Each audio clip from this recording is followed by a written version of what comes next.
اللہ اکبر کبیرہ، بلکہ اور زیادہ محنت شروع کی تھی اللہ کے راستوں میں. شکرانے کے طور پہ آپ کہہ سکتے ہیں نا، سبحان اللہ.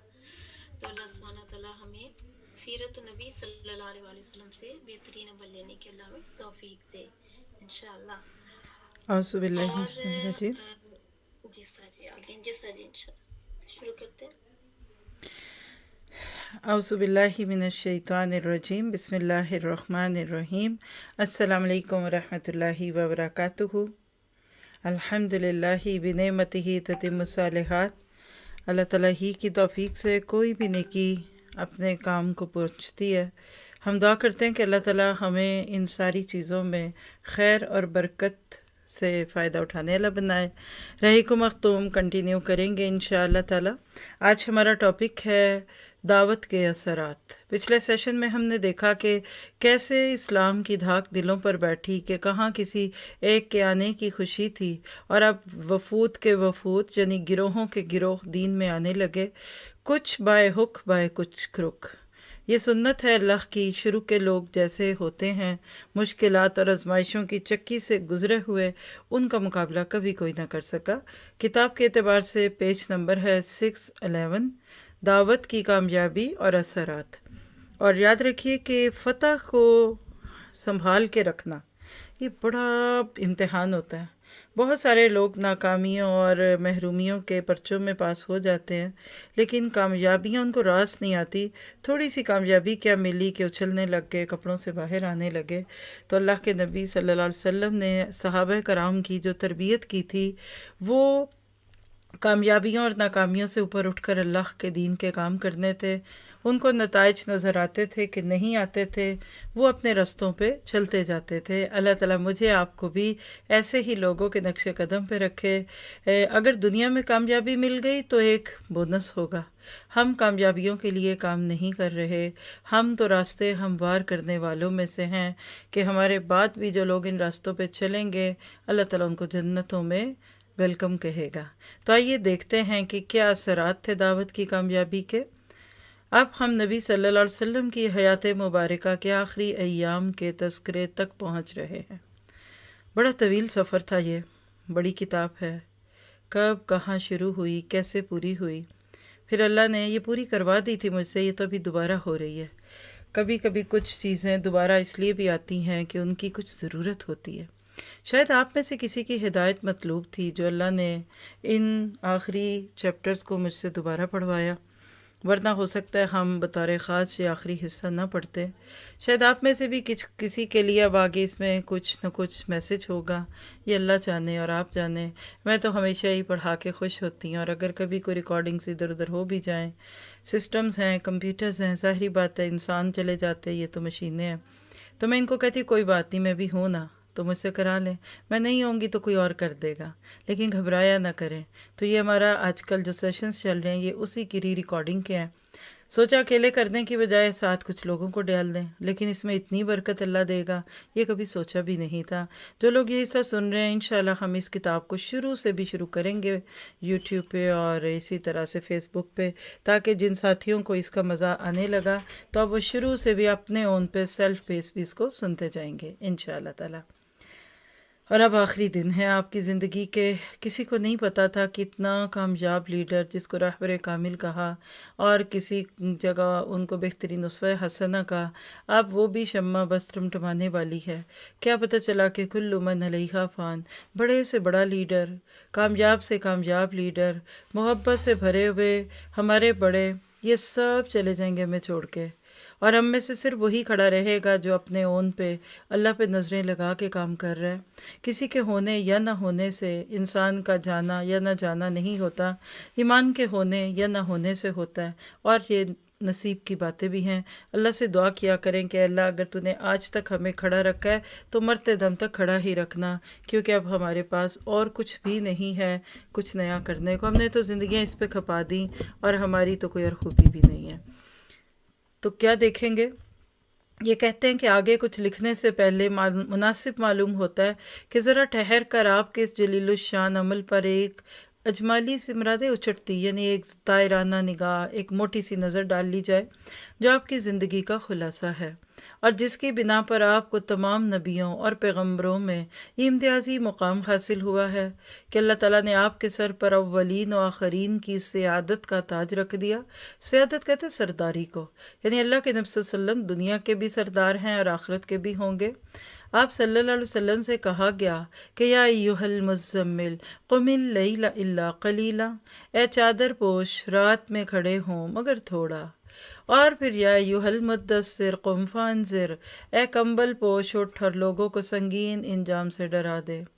یہ ہیں ابتدائی وحی کی باتیں۔ آپ سب جانتے ہیں اقرأ بسم ربک سے وحی کا سلسلہ شروع ہوا، اور اس کے بعد کی جو فوراً آنے والی آیات تھیں، یا جو کہہ لیجئے کہ بالکل شروع دور کی، اس میں سورۃ مزمل اور مدثر کا یہ حصہ بھی تھا۔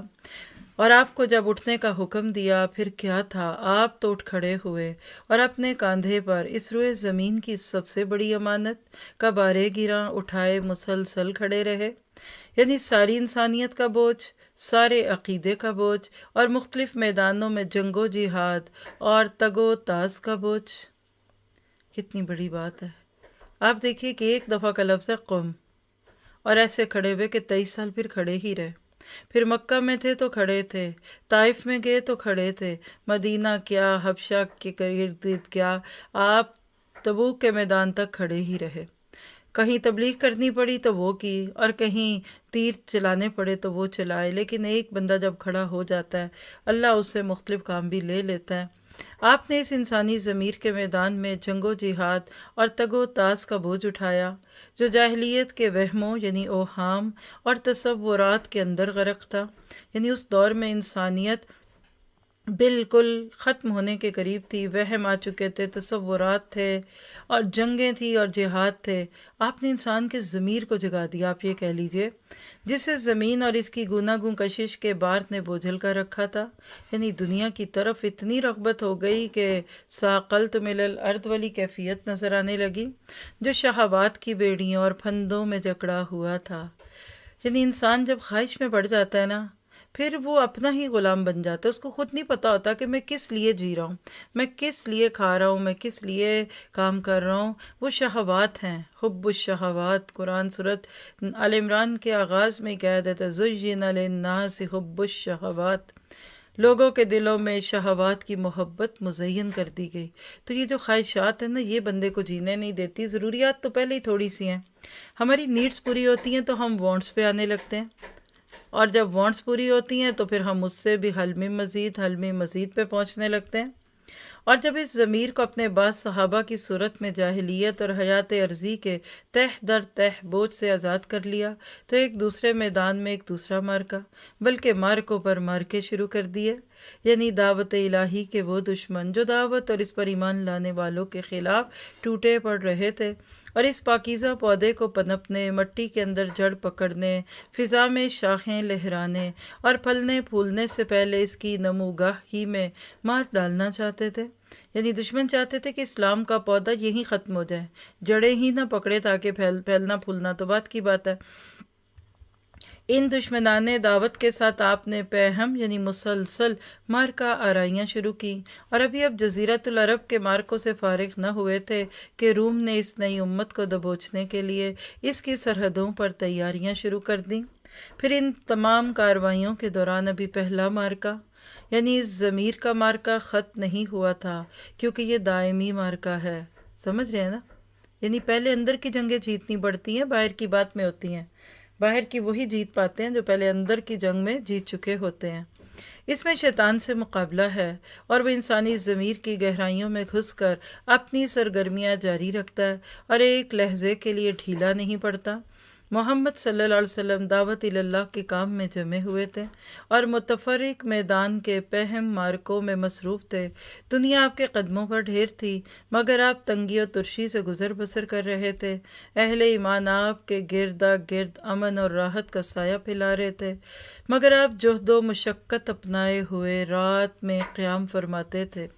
آپ جہد و مشقت اپنائے ہوئے تھے، مسلسل اور کڑی محنت سے سابقہ پڑ رہا تھا، مگر ان سب پر آپ نے صبر جمیل اختیار کر رکھا۔ کسی کو زندگی گزارنی ہے تو ایسی گزاریں، کسی کو رول ماڈل بنانا ہے تو اس پیارے نبی کو بنائیے۔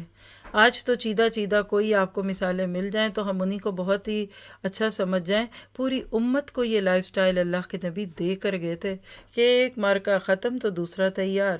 کبھی دعوت کا مارکہ، کبھی جہاد کا مارکہ، کبھی لوگوں کے ضمیروں کو جگانے کی باتیں، لیکن آپ کی زندگی جہد و مشقت سے پیرا تھی. آپ کے میرے لیے فارغ رہنے کا وقت نہیں ہے، سست ہونے کا وقت نہیں ہے. جدھر آپ سست ہوئے شیطان نے آپ کو دبوچ لینا. اس لیے ایک کمٹمنٹ پوری ہونے سے پہلے ہی دوسری پکڑ لیجئے. ایک کی خوشی اور جشن منانے سے پہلے دوسرے کی ابتدا کروا لیجئے، تو ساری زندگی آپ اللہ کے راستے کے مجاہد بن کے چلیں گے، چاہے آپ نے کبھی تیر نہ تلوار پکڑا. اور جہاں مشکلات، گھر کی، باہر کی، لوگوں کے رویے، تو صبر جمیل. راتوں کی کچھ گھڑیاں اللہ کے سامنے کھڑے ہو جائیے اور ساری دنیا سے کٹ کے وَتَبَتَّلْ إِلَيْهِ تَبْتِيلًا وَتَبَتَّلْ إِلَيْهِ تَبْتِيلًا پہ عمل کیجئے. اسی کا اللہ نے حکم دیا.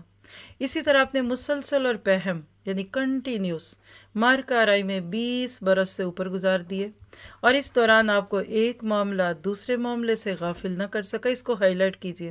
ہم ایک چیز دیکھنے لگ جائیں تو دوسری سے غافل، دوسری کریں تو پہلی خراب، آگے جاتے جائیں گے پیچھا بگڑے گا. نہیں، آپ نے زندگی کے سارے اپس اینڈ ڈاؤن میں ہر معاملے پہ خود نظر رکھی، یہاں تک کہ اسلامی دعوت اتنے بڑے پیمانے پر کامیاب ہوئی کہ عقلیں حیران رہ گئیں. ہائی لائٹ کیجئے گا. یہ ہے اصل میں کامیابی کا گر. لوگ کہتے ہیں ریسورسز بہت ہوں گے تو کام ہوں گے، لوگ کہتے ہیں مال ہوگا تو ہوں گے. نہیں، اسلامی دعوت کامیاب کب ہوتی ہے؟ جب لیڈرشپ پہ فائز لوگ اور ان کے ساتھ والے رات دن کام کرتے ہیں. اب دیکھیں، فوجی جاگتے ہیں تو عوام سوتی ہے نا. جنگ لگی ہو تو دشمن سر پہ کھڑا ہوتا ہے، تو فوجیں سرحدوں پہ ہوتی ہیں تو آپ میں گھروں میں سو جاتے ہیں نا. تو جو بندہ اپنے آپ کو اس لیول پہ لے آئے کہ میں ہوں نا اللہ کے راستے کا سپاہی، تو پھر اس کا جاگنا امت کی زندگی ہوتا ہے. سارا جزیرۃ العرب آپ کے تابع فرمان ہو گیا، اس کے افق سے جاہلیت کا غبار چھٹ گیا، بیمار عقلیں تندرست ہو گئیں، یہاں تک کہ بتوں کو چھوڑ بلکہ توڑ دیا گیا. توحید کی آوازوں سے فضا گونجنے لگی. ایمان جدید سے حیات پائے ہوئے صحرا کا شبستان وجود اذانوں سے لرزنے لگا، اور اس کی پہنائیوں کو اللہ اکبر کی صدائیں چیرنے لگیں. قرآن مجید کی آیتیں تلاوت کرتے اور اللہ کے احکام قائم کرتے ہوئے شمال اور جنوب میں پھیل گئے. اللہ اکبر. مجھے تو بالکل پیغمبر انقلاب ہی یاد آ رہا ہے. صلی اللہ علیہ وسلم کتنا بڑا انقلاب، کتنا بڑا ریفولیوشن تھا. پتہ کر چلا کہ زندگی میں بڑے بڑے کام تھوڑے ریسورسز کے ساتھ ہی ہوئے ہیں. عموماً بکھری ہوئی قومیں اور قبیلے ایک ہو گئے. اللہ آج کی اس بکھری ہوئی امت کو بھی ایک کر دے. انسان بندوں کی بندگی سے نکل کر اللہ کی بندگی میں داخل ہو گیا. یہ ہے ایاک نعبد و ایاک نستعین. اب نہ کوئی قاہر ہے نہ مقہور، یعنی نہ کسی پہ کوئی قہر توڑتا ہے اور نہ وہ جس پہ ٹوٹے. نہ مالک ہے نہ مملوک، نہ حاکم ہے نہ محکوم، نہ ظالم ہے نہ مظلوم، بلکہ سارے لوگ اللہ کے بندے اور آپس میں بھائی بھائی ہیں. ایک دوسرے سے محبت رکھتے ہیں اور اللہ کے احکام بجا لاتے ہیں. اللہ نے ان سے جاہلیت کا غرور و نخوت اور باپ دادا پر فخر کا خاتمہ کر دیا. اب عربی کو عجمی پر، عجمی کو عربی پر، گورے کو کالے پر، کالے کو گورے پر کوئی برتری نہیں. برتری کا معیار صرف تقویٰ ہے، ورنہ سارے لوگ آدم کی اولاد ہیں اور آدم مٹی سے تھے. کیا خوبصورت انقلاب نبی کے ذریعے اللہ نے پیدا کیا. آج اس سے ہزاروں گنا زیادہ ریسورسز ہیں مسلمانوں کے پاس، لیکن کیا ہو گیا ہمیں؟ حقیقت ہے کہ وہ تاریخ ساز تھے، تاریخ بنا کے چلے گئے. ہم تو ابھی تک خود ساز بننے کی کوششوں میں اپنے بھی پاؤں پہ کھڑے نہیں ہوئے. شاید وہ کوئی نئی زندگی مانگیں گے اللہ سے کہ جس میں ہم اللہ کے دین کے لیے کچھ کر سکیں، ورنہ جس رفتار سے آج ہم چل رہے ہیں اس سے تو کوئی تبدیلی آتی نہیں دکھتی. غرض اس دعوت کی بدولت عربی وحدت، انسانی وحدت اور اجتماعی عدل وجود میں آ گیا. نو انسانی کو دنیاوی مسائل اور اخروی معاملات میں سعادت کی راہ مل گئی. دوسرے لفظوں میں آپ کہہ سکتے ہیں کہ زمانے کی رفتار بدل گئی. روئے زمین تبدیل ہو گیا، یعنی متغیر. تاریخ کا دھارا مڑ گیا اور سوچنے کے انداز بدل گئے. یہ نوٹ کیجئے، سب سے بڑا کارنامہ آپ کا یہ تھا. آپ نے انسان کو بدل دیا، انسان کی سوچ بدل دی، انسان کے جینے مرنے کے مقاصد بدل دیے. چھوٹے چھوٹے مسائل سے نکال کر آخرت کے بڑے بڑے مسائل میں الجھا دیا، اور یہ تبدیلی لانا آج کے دور کی اشد ضرورت ہے۔ تبدیلی آ نہیں سکتی، آپ دین کا کام کر نہیں سکتے جب تک آپ اپنا لائف سٹائل نہ بدل لیں، ورنہ تو ہر وقت کے آنسو ہیں اور ہر وقت کی دھمکیاں ہیں۔ کبھی ایک کا منہ دیکھو، کبھی دوسرے کا منہ دیکھو، کبھی ایک کا مزاج بدل گیا، کبھی دوسرے کا بدل گیا، تو اب اس سے زیادہ نہیں ہوگا۔ اب ہم نے انشاءاللہ پہلے اپنے آپ کو ٹھیک کرنا ہے، اپنے گھروں کو ٹھیک کرنا ہے، پہلے سوچ بدلنی ہے، پھر آگے بڑھنا ہے، ورنہ یاد رکھیے گا کہ فرکشن میں تو انسان کی ساری قوت ہی چلی جاتی ہے۔ اس دعوت سے پہلے دنیا پر جاہلیت کی کار فرمائی تھی، اس کا ضمیر متعفن تھا، یعنی بدبو آ رہی تھی، اس میں تعفن پھوٹ رہا تھا، اور رخ بدبودار تھی، قدریں اور پیمانے مختل تھے، ظلم اور غلامی کا دورہ تھا، یعنی ہر جگہ گڑبڑ تھی۔ فاجرانہ خوشحالی اور تباہ کن محرومی کی موج نے دنیا کو تہ و بالا کر رکھا تھا، اس پر کفر اور گمراہی کے تاریک اور دبیز پردے پڑے ہوئے تھے۔ حالانکہ آسمانی مذاہب و ادیان موجود تھے، مگر ان میں تحریف نے جگہ پا لی تھی اور ذوف سرایت کر گیا تھا، اس کی گرفت ختم ہو چکی تھی، اور وہ محض بے جان و بے روح قسم کے جامد رسم و رواج کا مجموعہ بن کر رہ گئے تھے۔ جب اس دعوت نے انسانی زندگی پر اپنا اثر دکھایا تو انسانی روح کو وہم و خرافات، بندگی و غلامی، فساد و تعفن اور گندگی و انارکی سے نجات دلائی، اور معاشرہ انسانی کو ظلم و طغیان، پراگندی و بربادی، طبقاتی امتیازات، حکام کے استبداد یعنی ظلم و ستم، اور کاہنوں کے رسوا کن تسلط سے چھٹکارا دلایا۔ کیا پتہ چلا کہ اللہ کے نبی نے ہر غلط چیز کو ختم کر دیا، چاہے وہ کسی سیاست کے نام پہ تھی، چاہے وہ کسی طبقاتی امتیاز کے نام پہ تھی، حکمرانوں کے غلط ظلم و ستم کے معاملے تھے، یا پھر کہیں انسان کی طبیعت کے اندر ایسی چیزیں آ چکی تھی، سب کچھ ختم کر دیا۔ اور اسی طرح سے دنیا کو عفت و نظافت، ایجادات و تعمیر، آزادی و تجدد، معرفت و یقین، وثوق اور ایمان، عدالت و کرامت اور عمل کی بنیادوں پر زندگی کی بالیدگی، حیات کی ترقی اور حقدار کی حق رسائی کے لیے تعمیر کیا۔ کتنا بڑا احسان ہے انسانیت پر اللہ کے نبی کا، کتنی ضرورت ہے آج ہم اس کے لیے پھر محنت کریں۔ یہ جو آج انسان جانوروں سے نیچے گرتا جا رہا ہے نا، آج خواہش کا بت ایسا بڑھا کہ کسی جائز چیز کے اوپر تو خوشی ہے ہی نہیں، نہ جائز مال پہ، نہ جائز خواہش پہ، ہر چیز میں تجربے کر کر کے اپنے آپ کو الٹا لٹکانے کے شوق میں انسان ہے۔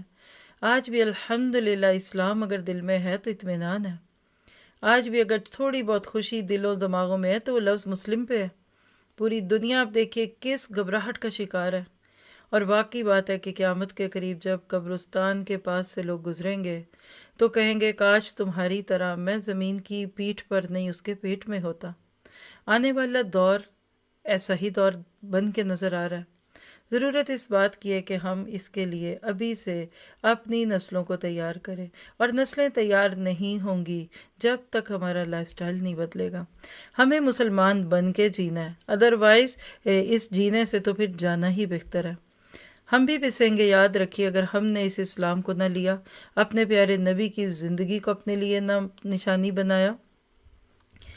ان تبدیلیوں کی بدولت جزیرۃ العرب نے ایک ایسی بابرکت اٹھان کا مشاہدہ کیا جس کی نظیر انسانی وجود کے کسی دور میں نہیں دیکھی گئی، اور اس جزیرے کی تاریخ اپنی عمر کے ان جگانہ روزگار ایام، یعنی یونیک دن تھے زندگی کے، ان میں اس طرح جگمگائی کہ اس سے پہلے کبھی نہیں جگمگائی تھی۔ آپ دیکھیے اللہ نے اپنے نبی کو کسی دنیاوی اسکول میں نہیں بھیجا، کوئی آپ کا استاد نہیں بنا، کسی نے کسی چیز کو نہیں دیکھا، کیا کچھ تھا اللہ کے نبی صلی اللہ علیہ وسلم کے معاملے میں۔ دل تو یہ چاہ رہا ہے کہ اس پہ رک کر گھنٹوں بات کریں پھر آگے چلیں، کیونکہ آج ہم ان ساری چیزوں کو اوور لک کر کے آگے جا نہیں سکتے۔ ہماری زندگی آج جس دو راہ پن کا شکار ہو چکی ہے نا، اس میں سب سے مشکل یہ ہے کہ ہم وہ پیغام بھول گئے۔ ہم نے آج اللہ کے نبی صلی اللہ علیہ وسلم کے نام کو ایک کوڈ سمجھ کر یوز کیا۔ ہمیں ابھی نہیں پتا کہ وہ کامیابی کی راہیں کیا تھیں، وہ منزلیں کیا تھیں، کیسے اللہ تعالیٰ اپنے پیارے نبی کے ذریعے سے یہ خوبصورت کام کرواتا رہا۔ کوئی بات جو اس